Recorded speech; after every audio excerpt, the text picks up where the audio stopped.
Hi guys, आपका स्वागत है आपके अपने show MKJ talks for investment इन हिंदी में।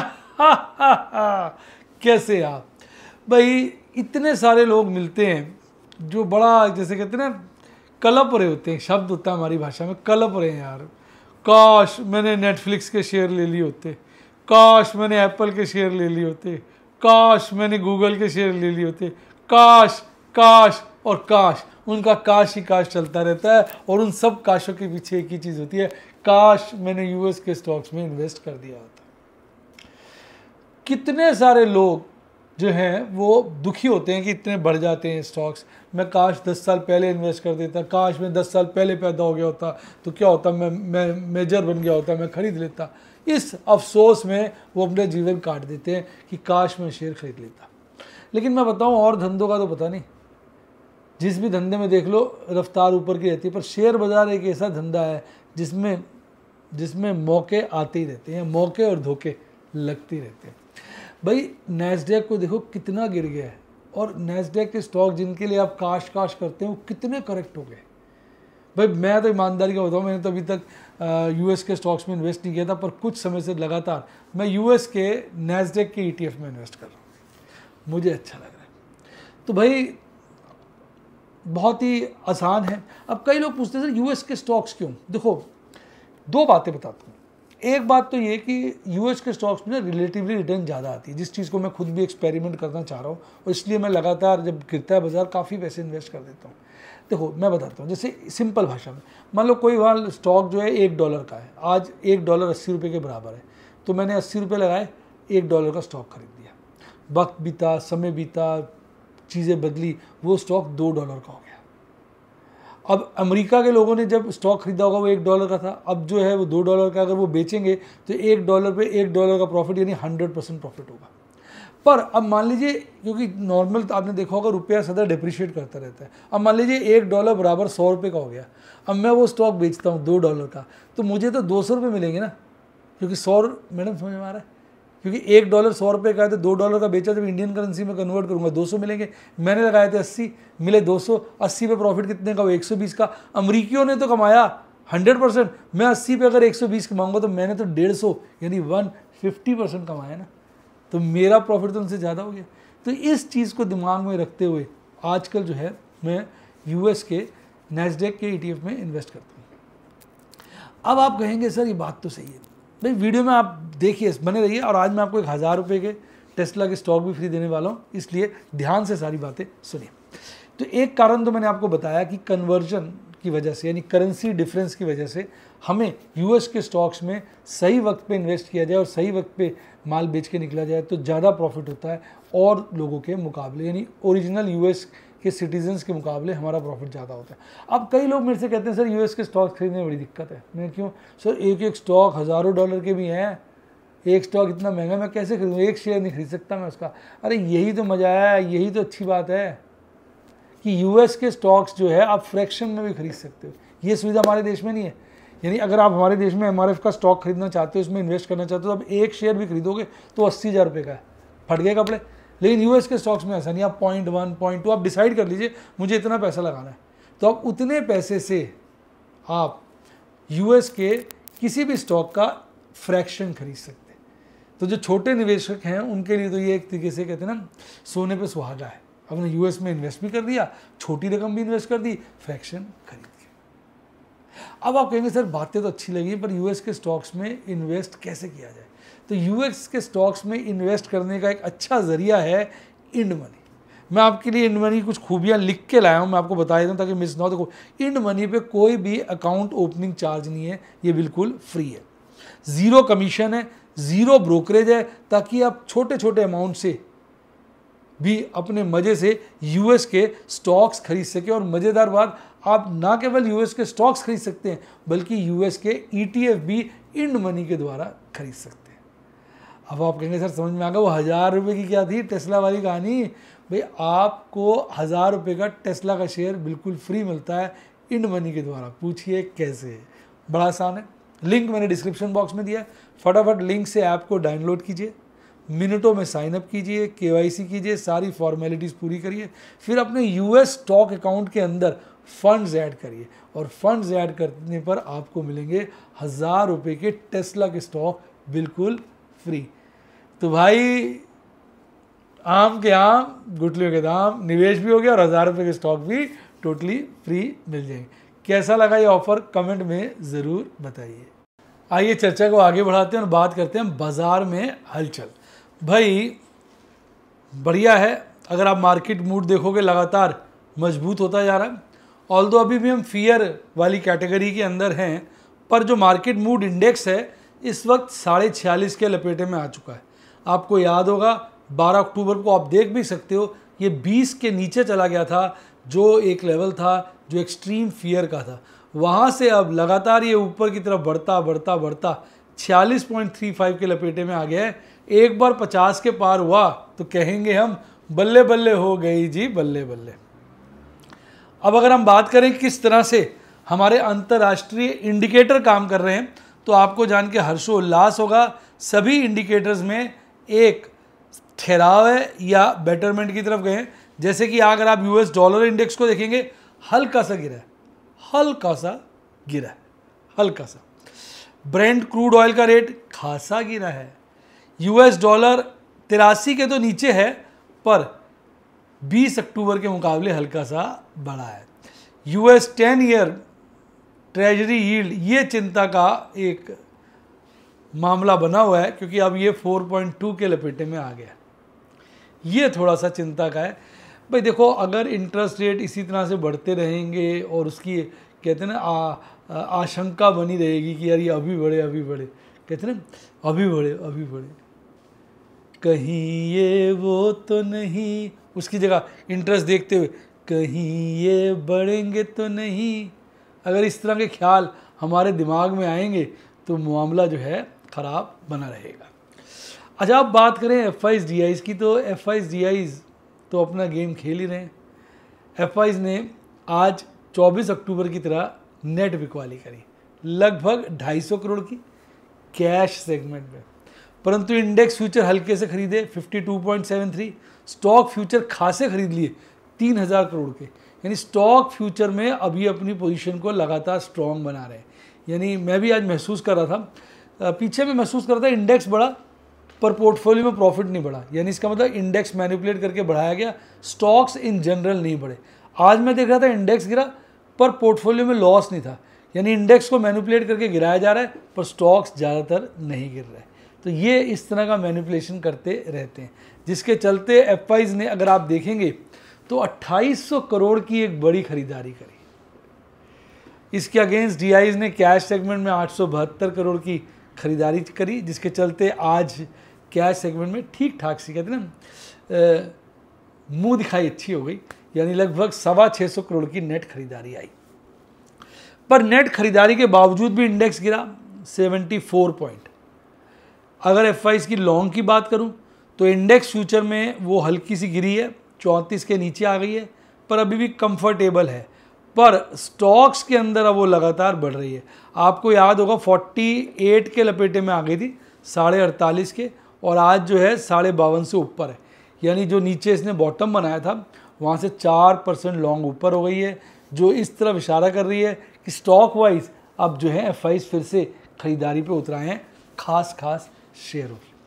भाई इंडेक्स की अगर इन बात करें आज बाज़ार में, इससे पहले एक नज़र मार लेते हैं अंतर्राष्ट्रीय बाज़ारों में क्या चल रहा है। जानी अंतर्राष्ट्रीय बाज़ारों में, अंतर्राष्ट्रीय बाज़ारों की बात करें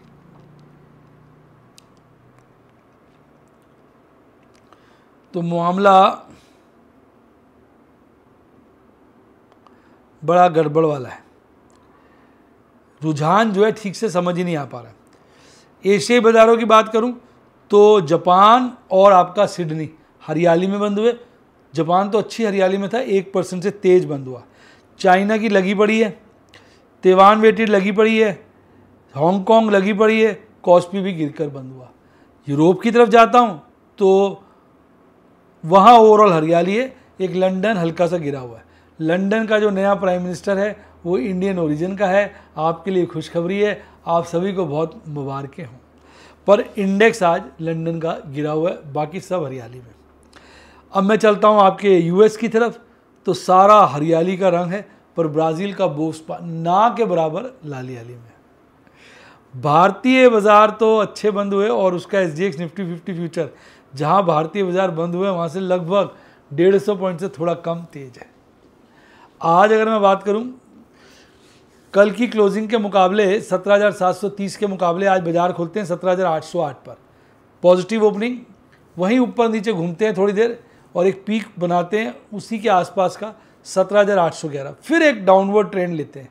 बीच में लगता है अंत के नज़दीक कि बाजार संभला है, अब ये ऊपर भागा है, पर जितना संभलता है उससे ज़्यादा गिर जाता है और आखिरी क्षणों में ही कहीं 17,637 का बॉटम बनाकर 17,656 पर बंद होता है। 75 पॉइंट गिरकर 0.5% से हल्की कम गिरावट के साथ आपको टाटा बाय बाय कर जाता है। अगर आप देखेंगे आज टेक महिंद्रा सबसे ज़्यादा तेज था, मारुति सुजुकी फुल टॉस गर्म था। ये दो शेयर जो थे 3% के लपेटे, 3-3.25% के लपेटे में तेज थे। बाकी और जो तेजी वाले शेयर थे JSW steel, Larsen, Eicher Motors, doctor Reddy's lab और NTPC। इसके मुकाबले आज जो है FMCG सेक्टर बड़ा कमज़ोर था। अगर आप देखेंगे बॉटम के शेयरों में तीनों नामी FMCG के शेयर हैं, नेस्ले, HUL, ब्रिटानिया। सबसे बड़ी गिरावट नेस्ले में देखने को मिली, followed by HUL, Kotak Mahindra, Bajaj Finserv, Britannia, UPL, Reliance की भी आज ठुकी हुई थी। आज रिलायंस काफ़ी बैंड बजवा रहा था। अब जो कल का गैप छूटा था वो तो बाजार का भरा गया, तो MKJ गैप फिलिंग थियरी इस बार एक्टिवली लगी है। अब मैं अच्छी लॉन्ग पोजीशनें बनाना चाह रहा था, पर ये गैप जो है ना बड़ा सा मुझे तंग कर रहा था। पुराने गैप, नीचे के गैप भी बचे हुए हैं, पर ये जो लेटेस्ट गैप है ये थोड़ा सा डरा रहा था। क्या ये गैप आपको डरा रहा है? क्या आपको लगता है ये गैप जल्द ही टूटेगा या बाजार नए मुकाम की तरफ जाएगा? अपनी भावनाओं को दिल में कैद मत करिए, नीचे कमेंट्स में लिख दीजिए कि आपको क्या लग रहा है। अब काफ़ी दिन के हरे हिस्टोग्राम के बाद आज लाल हिस्टोग्राम बना है, यानी MACD चार्ट पर बुलिशनेस थोड़ी कम हुई है। और वही बात RSI में भी देख सकते हैं। RSI 57-58 के लपेटे में आ गया, पर 57-58 मजबूती ही माना जाएगा। अब अगर हम बात करें ऑप्शन चेन एनालिसिस की, तो हम ये देखते हैं कि पुट राइटर्स ने अपना ओपन इंटरेस्ट जो है 17,000 पे मैक्सिमम कर दिया है। कल वाला आपने नहीं गल डाला हुआ 24 तारीख का, 24 तारीख पे भी 17,000 पे हाईएस्ट था, पर आपने रेड बनाया हुआ 31.6 को।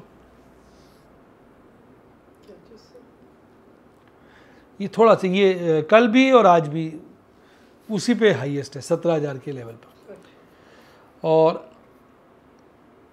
17,700 पे कॉल राइटर्स ने अपनी, पुट राइटर्स ने अपनी पोजीशन हल्की की है, 17,800 पे हल्की की है, 17,500 पे बढ़ाई है, 17,000 पे हल्की की है, 16,800 पे हल्की की है, 16,500 पे हल्की की है, यानी सभी लेवल पे हल्की की है। एकमात्र 17,500 का लेवल है जहाँ बढ़ाई है। इसके मुकाबले अगर आप कॉल राइटर्स देखेंगे तो उन्होंने 17,700 पे बढ़ाई है, 17,800 पे बढ़ाई है, 18,000 पे बढ़ाई है, 17,000 पे घटाई है, 17,500 पे घटाई है। तो ऐसा इधर देख के ऐसा लग रहा है पुट राइटिंग कम हुई है। हाँ देखो ना, PCR गिरा है 0.88 से 0.8 आ गया। अब PCR जो है, अब लास्ट एक्सपायरी जो है, कल तो छुट्टी है, परसों की है, तो PCR तो ढीला हो चुका है। अब निफ्टी बैंक का करूँ तो उसका भी वही हाल है, 41,304 पे बंद हुआ था। आज बड़ी अच्छी गैप अप ओपनिंग करी, 200 पॉइंट से ज़्यादा की, 41,513 पे। और शुरुआती दौर में और यहाँ पर और एक यहाँ पर हाईएस्ट जो है 41,530 के लपेटे में बनाया, पर बाद में तो बिल्कुल केले के छिलके पे पैर पड़ा ऐसे गिरा है। बीच में गिरा था, थोड़ा स्टेबल हुआ, फिर इंप्रूवमेंट करी, फिर गिर गया। इसके चलते इसने जो लास्ट के क्षणों में 41,000 के लपेटे में 41,021 का बॉटम बनाकर हल्का सा बढ़कर 41,122 पर क्लोजिंग दी। कुछ ना कुछ करते हुए 250 पॉइंट से ज़्यादा की गिरावट, 0.5% से थोड़ी कम गिरावट के साथ बंद हुआ। 3 ही शेयर थे जो हरियाली में थे, PNB, bank of Baroda, SBI। बाकी सब लालियाली में अपनी बैंड बजवा रहे थे। सबसे ज़्यादा गिरावट IDFC फर्स्ट में, कोटक महिंद्रा में, AU स्मॉल फाइनेंस में, इंडसइंड बैंक में देखने को मिले। इंडसइंड बैंक शुरू में काफ़ी गिरा था, बाद में काफ़ी रिकवर कर गया। शुरू में तो बहुत वीक हो गया था। अगर आप देखें, इसने भी ये वाला गैप तो फिल कर दिया जो कल छूटा था, पर ये गैप छूटा हुआ है ये गैप छूटा हुआ है। निफ्टी बैंक में तो रिसेंट के 2 गैप छूटे हुए हैं। अब ये गैप डरा रहे हैं, ये डरा रहे हैं कि भैया भी गैप फिल होंगे कि नहीं। आपको फिर मैं पूछूंगा, आपको क्या लगता है तेजी बरकरार रहेगी या बाजार इन गैपों को फिल करेगा? इन दोनों गैपों को फिल करेगा या एक को करेगा? अपने प्यारे बहुमूल्य विचार कमेंट्स के माध्यम से मुझे जरूर बताएं। इसमें भी वही हाल है एमएसीडी चार्ट पे, कई दिनों के हरे हिस्टोग्राम के बाद आज आपका प्यारा लाल हिस्टोग्राम आया है। जो लोग मंदी खेलना चाह रहे हैं उनके लिए अच्छा आ गया। और आरएसआई बहुत मजबूत है, 61 आज गिरावट हुई है, फिर भी 61-62 के लपेटे में है। यहाँ अगर आप देखेंगे पुट राइटर्स तो 40,000 पे जमघट बना के रखे हुए अपना बड़ा ओपन इंटरेस्ट। कॉल राइटर्स जरूर 42,000 से मैक्सिमम ओपन इंटरेस्ट कल था, आज वहाँ ओपन इंटरेस्ट बढ़ा है, लेकिन 41,500 पे भी ज़्यादा बढ़ाकर बैठ गए। 41,000 पे इन्होंने कम किया है, 40,500 पे कम किया है, यानी कहीं ना कहीं मन में डर का माहौल तो है। और आरएसआई यहाँ पर भी पीसीआर यहाँ पर काफ़ी कम हुआ है, न्यूट्रल की तरफ आ गया। जिस तरह से 24 अक्टूबर को 1.22 हो गया था, इतनी पुट राइटिंग हुई थी, वो अब थोड़ी संभली है और पीसीआर 1.04 के लपेटे में हमारे सामने आ गया है। अब कल छुट्टी है, परसों आखिरी दिन है, तो अब कमाल परसों ही पता चलेगा। मुझे परसों पे भरोसा नहीं था, मुझे परसों की डायरेक्शन नहीं पता चल रही थी, इसलिए मैंने आज गेम खेला और 36,320 का प्रॉफिट बुक कर लिया। मैंने प्लैटिनम, रूबी और पर्ल, ओपल, बैरिल के 5 स्क्वायर ऑफ किए, 5 नई पोजीशन में आई, आज नई पोजीशनें भी थी। प्लैटिनम, पर्ल और रूबी के 4 स्क्वायर ऑफ किए, 4 नई पोजीशन थी और प्रॉफिट मैंने 36,100 इनका कमाया, 36,320 इनका कमाया, एक एमरेल्ड और का स्टॉक दिया। HDFC लाइफ की पुट ना के बराबर प्रॉफिट में मैंने स्क्वायर ऑफ कर ली, क्योंकि दिल से आवाज़ आ रहा था ये गिर सकता है, ये गिर सकता है, और मैंने ठीक ही किया। जिसकी क्लोजिंग हुई है 17 रुपये के लपेटे में हुई है। टाटा पावर को भी मैंने स्क्वायर ऑफ कर दिया, इसकी क्लोजिंग भी 2.25 रुपये के आसपास हुई है। नवंबर की पुट थी, मैंने कहा यार कुछ प्रॉफिट बुक करते हैं, एक अच्छा मुंह मिठा हो गया, 12,150 का। रिलायंस की पुट स्क्वायर ऑफ करी 2 और इसमें 19,750 का फ़ायदा हुआ। पर रिलायंस के मैंने आज शेयरों में भी काफ़ी खरीदारी करी। मन तो था शेयर खरीद के कॉल बेचने का, हालांकि कॉल मैं नहीं बेच पाया क्योंकि साला लगातार गिरता गया। इंडस टावर की पुट को मैंने स्क्वायर ऑफ कर दिया, 30 पैसे की थी, क्योंकि कुछ ना आज वीकनेस आ रही थी इसके चार्ट पे, इंडस टावर पे। तो ऑल्दो ऐसा लगता तो नहीं कल 180 काटेगा, 30 पैसे बच सकते थे मुझे, मैं वेट करता, पर दिल से आवाज़ आई काट देना, मैंने काट दी, 4,200 का प्रॉफिट कमाया। तो ये थे सारे आज के गेम और आज के काम। अब मैं आपको यही कहूँगा कि शेयर बाज़ार में एक ही गाना लगता है कि बाबूजी धीरे चलना, राह में जरा संभलना, हाँ बड़े धोखे हैं इस मार्केट में। तो संभल के काम करो, पहले सीखो, समझो, फिर ट्रेड करो। सीखने समझ के लिए आप मेरे स्टूडेंट बन सकते हैं। व्हाट्सएप के 7011-323-077 7011-323-077 डिस्क्रिप्शन बॉक्स में भी दिया हुआ है। सब्सक्राइब के साथ ज्वाइन का बटन आ रहा है, ठोक दीजिए, यूट्यूब के स्टूडेंट बन जाएंगे। टेलीग्राम चैनल का लिंक डिस्क्रिप्शन बॉक्स में, वहाँ से ज्वाइन करिए। और बढ़िया डीमैट अकाउंट खुलवाना है तो उसका लिंक भी डिस्क्रिप्शन बॉक्स में है। इसी के साथ साथ bye bye, God bless you, happy investing, और आप स्टॉक मार्केट के बेताज बादशाह बने।